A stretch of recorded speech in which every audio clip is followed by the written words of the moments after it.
माझे नाव च मंगेश्वर जैन. तर ईशा नेत्रालयाचं मला कळलं, मी ते येऊन चेकअप करून घेतलं डॉक्टरांना. मोतीबिंदूचं ऑपरेशन करावं लागेल म्हणून सांगितलं होतं. चेकअप वगैरे करून मी काल ऑपरेशन करून घेतलंय. आता मला चांगलं दिसायला लागलंय तिला, नो प्रॉब्लेम. काय मी संजय पवार. मी माझ्या डोळ्याचे थोडेसे प्रॉब्लेम असल्यामुळे मी ईशा नेत्रालयामध्ये चेकअपसाठी आलो होतो.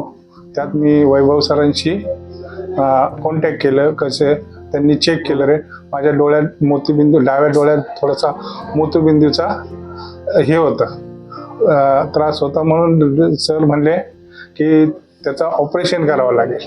नंतर मी आता चेकअपला आलो, त्यानंतर मला वाचण्यासाठी ना बारीक वगैरे छोटंसं सांगितलं सरांनी.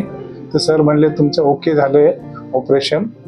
त्याबद्दल सगळ्या स्टाफवरचं नेत्रालयांच्या मी धन्यवाद म्हणतो. माझं नाव आहे इंद्रजित उद्धवराव बोंडे. ईशा नेत्रालयामध्ये डोळ्याचं ऑपरेशन करणं, मोतियाबिंदू असल्यामुळे करणे गरजेचं आहे असे मला डॉक्टर वैभव होताडे सर यांनी सांगितले. त्या असे माझ्या उजव्या डोळ्याचे ऑपरेशन झाले. मला काही त्रास नाही. आता चेकअप झालेला आहे पूर्णपणे ईशा नेत्रालयामध्ये. त्या डोळ्यांनी मला स्पष्ट, अगदी जवळचे आणि लांबचे पण दिसत आहेत.